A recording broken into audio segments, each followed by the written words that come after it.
যখনই আকাশের দিকে তাকাবো শুধু মেঘ দিদিকে দেখবো। না দেখতে খারাপ লাগে না, দেখতে ভালোই লাগে, বৃষ্টিও খুব ভালো লাগে, কিন্তু সবকিছুই অতিরিক্ত ভালো না।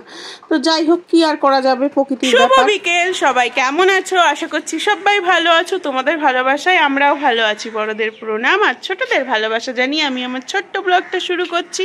বললাম তো ভালো আছি, জাস্ট বলতে হয় তাই বললাম। আর বহুদিন পরে কিন্তু আমি একেবারে কি বলবো, ফুল মুডে ব্লগটা শুরু করলাম। জানি না কতক্ষণ এই মুডটা আমি ধরে রাখতে পারবো, কারণ শরীরটা এখনো ঠিক হয়নি। পুরো পোলট্রি মুরগির মতন ঝিমোচ্ছি আমি। যেরকম এই প্রিয়দর্শিনী দেখো বিকেলবেলা বেরোনোর জন্য যেই পরিমাণ ছটপট করে, সেই পরিমাণ আমি ঝিমোতে ঝিমোতে একটু শোয়ার জন্য এখন ছটপট করছি। সে যাক, শুলে হবে না।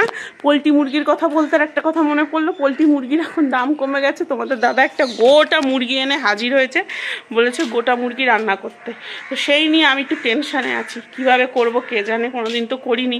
হ্যাঁ, ফোন থাকলেই এখন সব পারা যায়, মনের দরকার নেই, এখন ফোনের দরকার। কিন্তু ফোন দেখে মানে ওই ভিডিও দেখে রান্না করা মানে কি বলতো, ঠিক এয়ারটেলের 5G নেটওয়ার্কের মতন। 4G এখন দিতে পারছে না, তো 5G কোত্থেকে দেবে?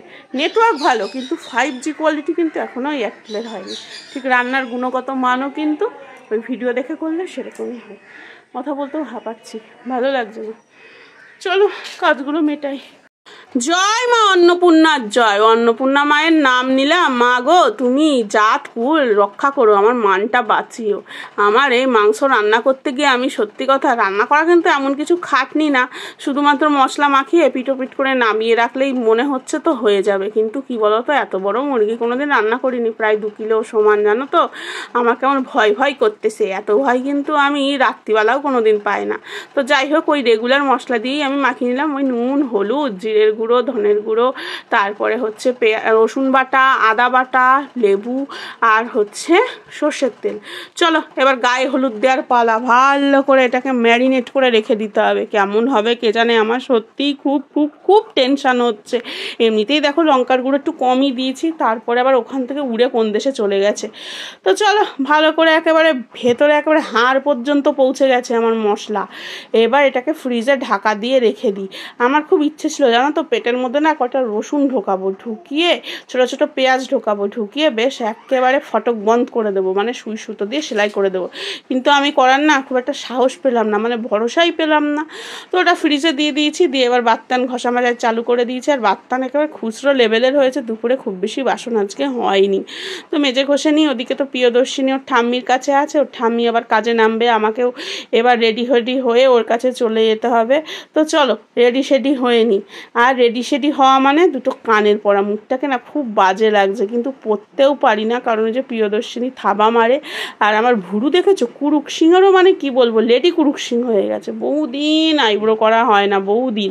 সেই লকডাউনের সময় যেরকম হয়ে গেছিলাম, ঠিক সেই রকমই যেন নিজেকে মনে হচ্ছে। চুলটাও একটু বেঁধে নিই, আর চুলের গিলটি আবার হারিয়ে গেছে। আমি হেনা করি তো, ব্ল্যাক হেনায় কিন্তু খুব একটা যে চুল কালো হয় তা কিন্তু হয় না। ঠিক এই রকমই মানে থেকে যায়, সাদা সাদাই থেকে যায়। ওই 2-3 দিন ঠিক থাকবে, তারপরে আবার যে যার মতন উঁকি মারবে সাদা চুল। দেখো ক্লিপের অ্যাড দিতে গেলে প্রত্যেকের মাথা দেখতে হবে। এখন কিন্তু একটা ক্লিপে চুল বাঁধা যায় না, দুটো ক্লিপে চুল বাঁধতে হয়। আবার অনেকে অনেকগুলো ক্লিপও অ্যাপ্লাই করে, আমি করতাম না, কিন্তু এখন আমি একটু ফ্যাশন ট্রেন্ড ফলো করছি। আসল ব্যাপার তা না, একটা ক্লিপ দিলে চুল খুলে যায়। শুভ সন্ধ্যা। দেখতে দেখতে সন্ধ্যাও চলে এলো। তো চলো এবার একটুখানি মা লক্ষ্মীর নাম নিতে হবে। মা লক্ষ্মীর নাম মানে বুঝতে পারছো কার নাম? দেবী সরস্বতীর নাম। হ্যাঁ, পুজো তো মাই দেয়, মানে সন্ধ্যাটা মাই জ্বালে। আমার আর এই কচি কাঁচা নিয়ে সন্ধ্যা জ্বালা হয় না। ওই দেবাগ্নি পড়তে বসলো, দেবাগ্নির কাছে আমি একটু বসলাম। ঠিকভাবে আমার এখন আর ওকে পড়ানো হয় না, মেয়েটা অনেকটা পিছিয়ে পড়ছে। পিছিয়ে পড়লে চলবে না, আবার সেকেন্ড টার্ম পরীক্ষা চালু হয়ে যাবে। তো চলো পেঁয়াজ টেয়াজ কেটে নিই। আজকে করব হচ্ছে সোয়াবিনের তরকারি, রুটি, আর ওই যে গোটা মাংস রান্না করব, মুরগি আর কি। তোমাদের দাদা খেতে বসে বলছিল, সোয়াবিন আবার কি করতে গেছো? আমি ভেবেছিলাম কি বলতো, ও তো শুকনো শুকনো হবে, ওই দিয়ে কি আর রুটি খাওয়া যাবে, এর জন্য সোয়াবিনটা আমি করেছিলাম। আর আজকে হাতে মাখা সোয়াবিন করেছি, কোনো দিন করে দেখবে। ঠিক মাংসে যা যা মশলা দাও তাই দিয়ে সোয়াবিন আর আলু দিয়ে ভালো করে হাত দিয়ে যত শক্তি বাটি আছে, মেখে বসিয়ে দেবে, মাঝে মধ্যে গিয়ে নাড়বে, দেখবে খুব টেস্ট হয়, খুব টেস্ট হয়।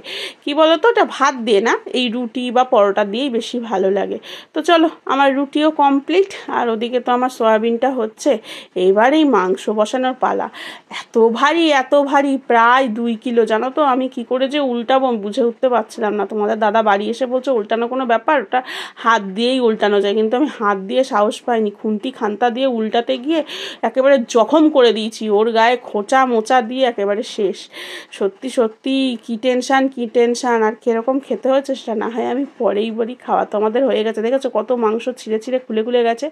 এখন কিন্তু বেশ ঠান্ডাও হয়ে গেছে, আর তোমাদের দাদা একটু ট্রেন গন্ডগোল ছিল, এর জন্য আসতে একটু লেটও হয়েছে। দেখো তুলতে গিয়ে একটু ভেঙেও গেল। খেতে কেমন হয়েছে জানো? খেতে খুব যে একটা ভালো হয়েছে তা না, খুব খারাপ হয়েছে সেটাও না, কিন্তু বাইরে যতটা মাংস হয়েছে ভেতরে কিন্তু অতটা গলেনি।